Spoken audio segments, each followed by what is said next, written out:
नमस्कार, मैं हूं राममूर्ति और आप देख रहे हैं SGY science classes YouTube channel. तो साथियों, इस वीडियो सीरीज़ में हम लोग बातचीत करने जा रहे हैं बायोलॉजी के एक महत्वपूर्ण चैप्टर जिसका नाम है मानव शरीर। और मानव शरीर में हम लोग आज डील करने जा रहे हैं पाचन तंत्र के बारे में, जिसे डाइजेस्टिव सिस्टम भी कहा जाता है। तो चलिए बिना देरी किए शुरू करते हैं अपने इस पाठशाला को। लेकिन शुरू करने से पहले आपसे एक छोटा सा रिक्वेस्ट है कि यदि आप हमारे इस चैनल पर नए हैं तो इसे सब्सक्राइब करके दोस्तों को शेयर कर दीजिए। और आपको हमारा वीडियो कैसा लगा ये बात कमेंट बॉक्स में ज़रूर बताइएगा। तो ये रहा आज का पहला प्रश्न आपके स्क्रीन बोर्ड पर। देखिए, ये पूरा प्रश्न ही है। यहाँ पर फिगर दिया गया है, ये भाग जो है इस भाग को ए नाम दिया गया है। आपको पहचानना है कि आखिर ये भाग है क्या। उसके बाद इधर जो ये भाग है, ये वाला जो भाग है, इस भाग को आप देख रहे हैं, इस भाग को डी नाम दिया गया है। यहाँ पर जो भाग है इस भाग को बी नाम दिया गया है, बी दिया गया है। और इस बीच में जो भाग है इस भाग को सी कहा गया है। इसे क्या कहा गया है? डी। और इसे क्या कहा गया है? डी, ए। अब यहाँ पर स्तंभ ए है जिसमें ए बी सी डी है और उसमें उसका कार्य या उससे संबंधित कुछ बातें लिखी गई है, इसे मिलाना है। तो अगर ए की बात करें तो ए है और इसका सामने है कि अंकुर भोजन से जल का अवशोषण करता है। फिर बी है, कहता है कि लंबाई जंतुओं द्वारा खाए जाने वाले भोजन पर निर्भर करती है। और सी है वसा के पाचीकरण में सहायता करता है। और फिर डी के साथ 4 नंबर ऑप्शन है, कहता है पाचन नहीं होता। अब यहाँ पर 4 ऑप्शंस दिए गए हैं, इसको मिलाना है। तो पाचन नहीं होता है तो ज़रा हम एक फिगर के थ्रू जानते हैं कि यहाँ पर जो नंबरिंग किए गए हैं ए बी सी डी, ये भाग है क्या। तो अगर हम बात करते हैं इस भाग के बारे में तो ये भाग है ग्रास नली। क्या है ये भाग? ग्रास नली है। यानी ए भाग क्या है? ए में ग्रास नली है। अगर ये अंदर वाली भाग की बाहर वाली भाग की बात करेंगे तो ये भाग आंत है और ये भी आंत है। लेकिन ये जो बाहर वाली भाग है ये छोटी आंत है। बी में क्या है? छोटी आंत है। और अंदर में जो है ये बड़ी आंत है। और ये वाला जो भाग है ये लीवर है। ये क्या है? लीवर है। तो सबसे पहले हमें छोटी आंत, बड़ी आंत, ग्रसनी और लीवर से संबंधित कुछ जानकारी को प्राप्त करना होगा, जो कि अगले स्लाइड में हमने लिखा है। आप यहाँ पर देखिए, यहाँ पर अगर आहार नाल की बात करें, जिसे हम लोग ग्रसनी कहा था, तो यहाँ पर भोजन नहीं पचता है। बड़ी आंत बी जो है, बड़ी आंत है, यहाँ पर क्या रहता है? अंकुर रहता है, भोजन से जल का अवशोषण करता है। और छोटी आंत जो होता है ये लंबाई जंतुओं द्वारा खाए जाने वाले भोजन पर निर्भर करता है। और यकृत की बात करें तो यकृत में वसा का पाचीकरण में सहायता करता है। वसा के पाचीकरण में सहायता करता है। ये यकृत की बात है। अब इसी से हम लोग मिला लेते हैं। तो ए में जो है ये आहार नली है और इसमें भोजन नहीं पचता है। तो यानी ए का सुमेल हो गया किसके साथ? 4 के साथ। अब देखिए ए कहाँ कहाँ है? तो यहाँ पर 3 है, यहाँ पर 2 है, यहाँ पर 1 है। तो इस प्रकार से तो एक यही सही है। तो एक तो ये आंसर हो गया। आगे बी की बात करते हैं। तो बी में, बी जो है इसमें क्या होता है? बी यहाँ पर है, ये बड़ी आंत है। और यहाँ पर क्या होता है? अंकुर होते हैं, भोजन से जल का अवशोषण होता है। तो बी सही बात है, बी का ए। सी जो है ये यहाँ है और इसका जो सही आंसर है वो 2 है और डी का सी है। यानी बी नंबर सही ऑप्शन है। बहुत टफ क्वेश्चंस था। ऐसे प्रश्न अक्सर रेलवे में पूछे जाते हैं चित्र दे करके। इसका विश्लेषण आप यहाँ देख सकते हैं। ये मुंह गुहा है, यहाँ पर ये है ग्रसनी है, मलद्वार है, ये सारे फिगर में बतलाया गया है। आप इसे देख सकते हैं। चलिए अगले प्रश्न की ओर चलते हैं। अगले प्रश्न की ओर चलते हैं। इस प्रश्न को पढ़िए और जवाब दीजिए। क्या कहा गया है इसे पढ़िए और जवाब दीजिए।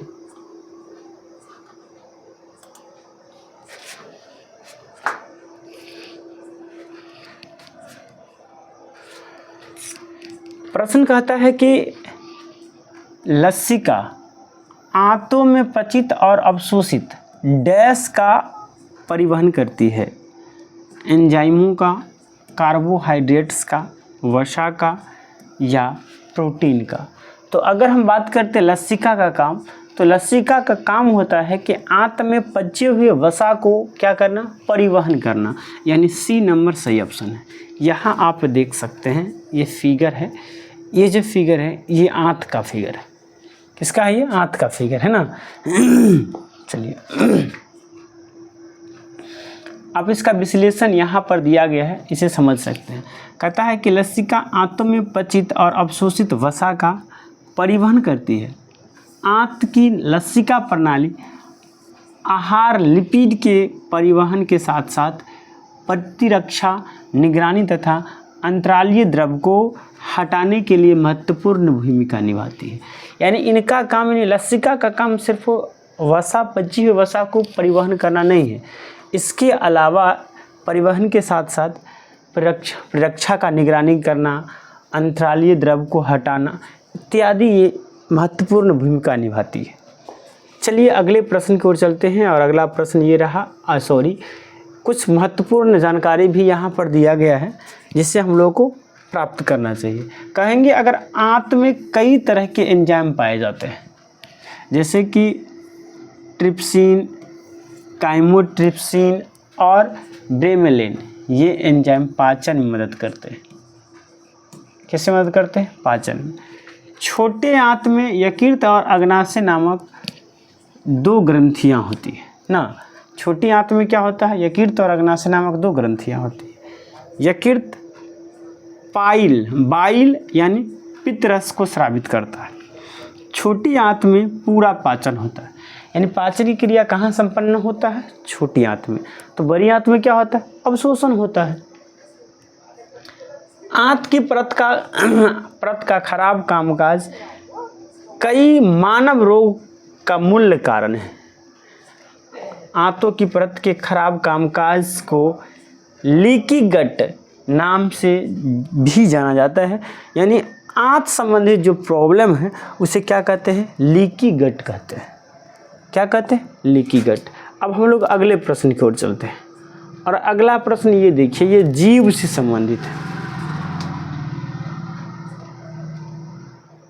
चलिए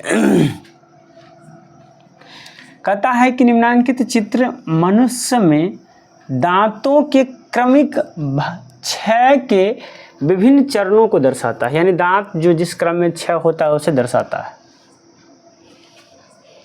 दांतों के क्षय से संबंधित निम्नलिखित कथनों में से एक के अलावा अन्य सभी सही है। गलत कथन का पहचान कीजिए, यानी इनमें से गलत कौन कथन है इसको पहचान करते हैं। कहता है कि इनमें जीवाणु की कोई भूमिका नहीं होती है या जीवाणु जनित होता है। इसमें जीवाणु की कोई भूमिका नहीं होती या विषाणु रहित होता है। ये बात किसने कह दिया? आगे चलते हैं। मनुष्य में बचे हुए भोजन में जीवाणु सक्रिय हो जाते हैं।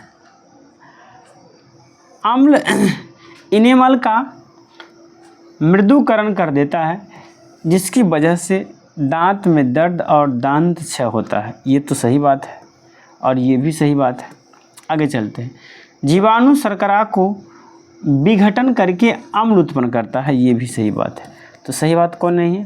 तो ये, यानी अपना जो ऑप्शन है ये गलत है, और जो गलत है वही पूछा गया था, यानी ए सही नंबर ऑप्शन है।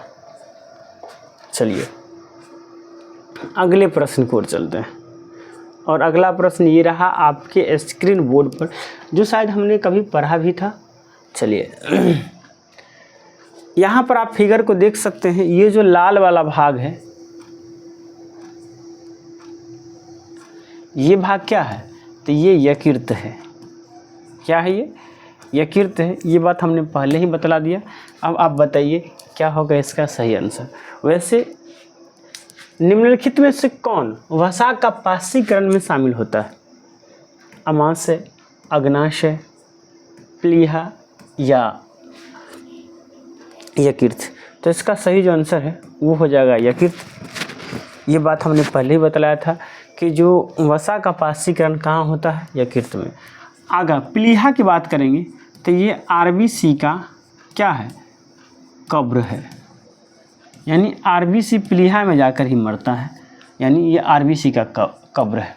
चलिए अगले प्रश्न की ओर चलते हैं, लेकिन इससे पहले इस प्रश्न का छोटा सा डिस्कशन है जिसे आप देख लीजिए। कहता है कि वसा के पाशीकरण में यकृत शामिल है। पाशीकरण वसा को छोटी रक्त कोशिकाओं में तोड़ने की क्रिया है ताकि एंजाइम कार्य कर सके और भोजन अधिक आसानी से पच सके। पायस 2 या 2 से अधिक तरल पदार्थों का मिश्रण होता है जो सामान्य रूप से अमिश्रणीय होती है। मतलब जो अगर 2 या 2 से अधिक पदार्थ है जो सामान्यतः मिल नहीं सकती है, उसका अगर मिश्रण बना दे तो वो क्या बन जाता है, पायस बन जाता है। यकृत से संबंधित कुछ और जानकारी यहाँ पर हम स्क्रीन बोर्ड पर आपको दिखा रहे हैं या दे रहे हैं। तो बात करते हैं यकृत का, तो यकृत पित्त रस का स्राव करता है। आगे पित्ताशय पित्त रस का भंडारण करता है। पित्त रस का स्राव कौन करता है, यकृत, और पित्त रस का भंडारण कौन करता है, पित्ताशय। इस बात को याद रखेंगे। पित्त लवण वसा को छोटे छोटे कणों में तोड़ देता है, और पित्त का काम क्या होता है कि वसा को छोटे छोटे कणों में तोड़ना। ये कण पित्त के जल के साथ, ये कण मतलब जो वसा के जो छोटे छोटे टुकड़े हैं वे कण पित्त के जल के साथ, यानी पित्त के जल में मिल जाते हैं के साथ इमल्सन यानी पायस बनाते हैं। अग्नाशयी रस में मौजूद लाइपेज एंजाइम पाशीकृत वसा को वसीय अम्ल में और ग्लिसरॉल में बदल देता है। यहाँ से पित्ताशय यानी यकृत से पित्तरस स्रावित हुआ, वो क्या किया, वसा के को छोटे छोटे टुकड़े में बदल दिया और वो उसको भिगा दिया। उसके बाद आगे क्या होता है, अग्नाशय से अग्नाशयी रस निकलता है, उसमें क्या होता है, लाइपेज एंजाइम मौजूद होता है जो क्या करता है, पाशीकृत वसा को अम्लीय बना देता है और उसे किसे बदल देता है, ग्लिसरॉल में। यानी याद रखेंगे, यानी ये जो पाशीकृत वसा होता है, पाशीकृत वसा को ग्लिसरॉल में कौन बदलता है, लाइपेज। ग्लिसरॉल में कौन बदलता है, ये बात याद रखेंगे। ग्लिसरॉल में कौन बदलता है, तो ये बदलने वाला और कोई नहीं, ये लाइपेज है। लाइपेज एंजाइम है और ये किस में, ये अग्नाशयी रस में मौजूद रहता है। किसमें मौजूद रहता है, अग्नाशयी रस में मौजूद रहता है। चलिए हम लोग अगले प्रश्न की ओर चलते हैं, और ये दंत क्षय से संबंधित कुछ प्रश्न हैं, इसे पढ़िए और जवाब दीजिए। प्रश्न कहता है कि दंत क्षय के परिणाम स्वरूप डैश होता है, कोमल दंत वल्क, मसूरों से रक्त का स्राव, दुर्गंध युक्त सांस या टूटता हुआ दांत। तो इसका जो सही आंसर है वो ए हो जाएगा, कोमल दंत वल्क। दंत वल्क को कोमल हो जाने के कारण, कमज़ोर हो जाने के कारण दांत टूटने यानी झरने लगता है, यानी दांत का क्षय होता है। यहाँ देख सकते हैं दंत क्षय के परिणाम स्वरूप कोमल दंत वक्ल होता है। इसे दंत इनेमल भी कहा जाता है। मानव शरीर में यह सबसे कठोर और बहुत अधिक खनिज लवण युक्त पदार्थ है। इनेमल का निर्माण कैल्शियम फॉस्फेट से होता है। ये बात भी महत्वपूर्ण है कि जो इनेमल है इसका निर्माण किससे होता है, कैल्शियम फॉस्फेट से होता है। यहाँ आप देख सकते हैं दंत के कुछ प्रकार है जिससे संबंधित प्रश्न बनने वाले हैं और शायद अगला ही प्रश्न बन जाए। तो यहाँ देख सकते हैं दंत क्षय के कुछ कारण भी यहाँ दर्शाए गए हैं। तो दंत क्षय के कारण में कहता है मुंह में मौजूद बैक्टीरिया एसिड बनाते हैं। भोजन के बाद मुंह में बची हुई शर्करा और खाद्य पदार्थ को बैक्टीरिया निम्नीकरण करके अम्ल बनाता है। मुंह का पीएच वैल्यू यानी पीएच मान 5.5 से कम होने पर दांत का क्षय होता है। यानी यदि आपके मुंह का पीएच मान 5.5 से कम है तब दांत झड़ने लगेगा। चलिए अगले प्रश्न की ओर चलते हैं। अगला प्रश्न ये रहा आपके स्क्रीन बोर्ड पर, आप इसे पढ़ेंगे और जवाब देंगे। कहता है कि कार्बोहाइड्रेट, प्रोटीन और वसा का पूर्ण पाचन कहाँ होता है? छोटी आंत में, अमाशय में, बड़ी आंत में या मलाशय में? तो इसका जो सही आंसर होने वाला है वो ए हो जाएगा, यानी कार्बोहाइड्रेट, प्रोटीन और वसा, यानी पूरे भोजन का जो पूर्ण पाचन है वो छोटी आंत में होता है। बड़ी आंत में तो इसका अवशोषण होता है। इसके अलावा अमाशय में तो भोजन जाके इकट्ठा होता है जो ग्रास नली से जुड़ा रहता है। इसके बाद मल द्वार से अवशिष्ट पदार्थ शरीर से बाहर निकलता है। चलिए, यहाँ पर आप देख सकते हैं कुछ महत्वपूर्ण जानकारियाँ दी गई है कि कार्बोहाइड्रेट, प्रोटीन और वसा का पूर्ण पाचन छोटी आंत में होता है। छोटी आंत पाचन तंत्र का एक महत्वपूर्ण अंग है। भोजन का अधिकांश पाचन छोटी आंत में ही संपन्न होता है। छोटी आंत लगभग 7 से 5 मीटर लंबी, यानी 5 से 7 मीटर लंबी कह सकते हैं, अत्यधिक कुंडलित संरचना है, यानी इनका लंबाई 5 से 7 मीटर होता है। और ये कैसा संरचना है? कुंडलित संरचना है। चलिए अगले प्रश्न की ओर चलते हैं, लेकिन उससे पहले यहाँ पर आप देख सकते हैं कुछ और महत्वपूर्ण बातें हैं। कहता है कि आंतों के रस की क्रिया से कार्बोहाइड्रेट, प्रोटीन और वसा का पाचन पूर्ण हो जाता है। आंतों का रस, जिसे सकस एंटेरिकस भी कहते हैं, एक हल्का पीला पानी जैसा स्राव होता है जिसमें हार्मोन, पाचन एंजाइम, बलगम और निष्क्रिय पदार्थ होते हैं। ये छोटी आंत से स्रावित होता है। प्रोटीन पेट और छोटी आंत में पचता है। प्रोटीन कहाँ पचता है? छोटी आंत में पचता है, और पेट यानी अमाशय में भी क्या होता है? पचता है। तो अगला प्रश्न ये रहा आपके स्क्रीन बोर्ड पर। ये जो बगल में आप संरचना देख रहे हैं, ये संरचना है, ये बड़ी आंत की संरचना है। ये जो संरचना है ये किसकी संरचना है? बड़ी आंत की संरचना है। यहाँ पर ये गुर्दा या मलाशय। चलिए, अब प्रश्न कहता है कि आहार नाल में मौजूद वसा छोटी आंत में बड़ी गोलिकाएं क्यों बनते हैं?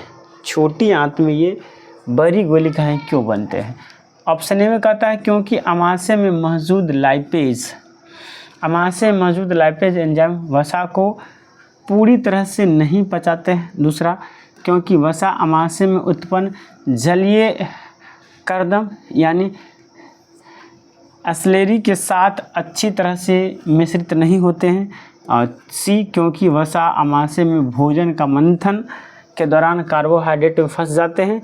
और डी, क्योंकि प्रोटीन और वसा आपस में मिलकर कोलाइडल पदार्थ बनाते हैं। तो इसका जो सही आंसर होने वाला है वो हो जाएगा सी, क्योंकि वसा अमाशय में उत्पन्न जलयुक्त कर्दम के साथ अच्छी तरह से मिश्रित नहीं होते हैं। यानी अमाशय से जो उत्पन्न होते जलयुक्त कर्दम, उसमें ये आसानी से युक्त नहीं होते, नहीं मिल पाते। यहाँ आप देखिए, यहाँ कहा गया है कि आहार में मौजूद वसा छोटी आंत में बड़ी गोलियां बनते हैं, क्योंकि वसा अमाशय में उत्पन्न जलयुक्त कर्दन के साथ अच्छी तरह मिश्रित नहीं होते हैं। छोटी आंत आहार नाल की सबसे बड़ी हिस्सा है। आहार नाल की सबसे बड़ी हिस्सा छोटी आंत है, जिसकी लंबाई 5 से 7 मीटर है। भोजन का अधिकांश पाचन छोटी आंत में ही संपन्न होता है, और बड़ी आंत में भोजन का अवशोषण होता है। चलिए अगले प्रश्न की ओर चलते हैं, और अगला प्रश्न जो है एक बार फिर से शायद ये दंत से संबंधित है, इसे पढ़िए और जवाब दीजिए। प्रश्न कहता है कि एक वयस्क मनुष्य के मुंह में केवल डैश दंत होते हैं, 10, 4, 8 या 12। तो अगर दांत की बात करेंगे, किसकी बात करेंगे? दांत की। तो दांत जो होता है वो 4 प्रकार के होता है। कितने प्रकार के? 4 प्रकार के। यहाँ आप देख सकते हैं चवर्णक, अग्रचवर्णक, रदनक और कृदंत। और इस प्रकार से आप कृदंत की बात करते हैं तो कृदंत की जो संख्या होती है वो कितना होता है? 8 होता है। कृदंत की संख्या कितना होता है? 8 होता है। चलिए हम चारों प्रकार के दांत के बारे में लिख देते हैं। तो जो कृदंत होता है, कृदंक, कृतांक जो होता है इसकी संख्या 8 है। रदनक की बात करते हैं तो रदनक की संख्या 4 होती है। चवर्णक की बात करते हैं तो चवर्णक की संख्या 12 होती है और अग्रचवर्णक की संख्या 8 होती है। ये बात आप याद रखेंगे, अग्रचवर्णक की संख्या कितनी होती है? 8 होती है। चलिए, तो इस प्रकार से सी इसका सही आंसर होने वाला है, जो कि यहाँ पर आप देख सकते हैं। एक वयस्क मनुष्य के मुख में 4 प्रकार के कुल 32 दांत होते हैं। दांतों की वर्गीकरण की सूची निम्नलिखित है। कृतांक की संख्या 8 होती है, रदनक की संख्या 4 होती है, चवर्णक की संख्या 12 होती है और अग्रचवर्णक की संख्या 8 होती है। चलिए अगले प्रश्न की ओर चलते हैं, और अगला प्रश्न ये रहा आपके स्क्रीन बोर्ड पर। इसे पढ़िए और जवाब दीजिए।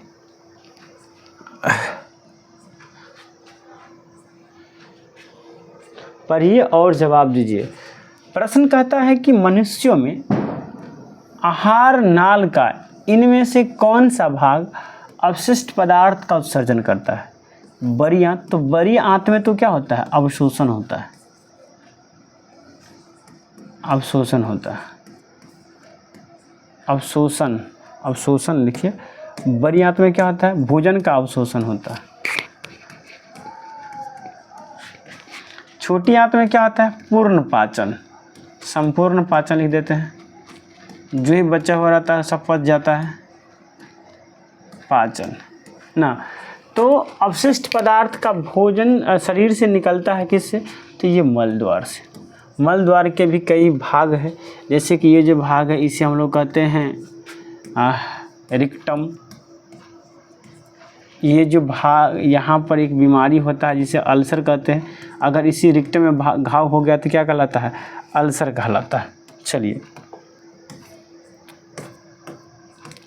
यहाँ पर आप देख सकते हैं, कहता है कि मनुष्य में मल द्वार यानी अनस द्वारा अवशिष्ट पदार्थ का उत्सर्जन होता है। मल द्वार आहार नाल का ही एक भाग है। मनुष्य की आहार नाल में छोटी आंत सबसे लंबी है। इसकी लंबाई लगभग 20 फीट होती है। कितनी? 20 फीट। और मीटर में बात करें तो 5 से 7 मीटर इसकी लंबाई होती है। और ये मानव के आहार नाल में सबसे बड़ा भाग है। कहने को छोटी आंत, कहने को छोटा है, देखन को छोटा, घाव करे गंभीर वाला बात कर देता है। चलिए इसे पढ़िए और जवाब दीजिए। जवाब दीजिए, इसे पढ़िए और जवाब दीजिए।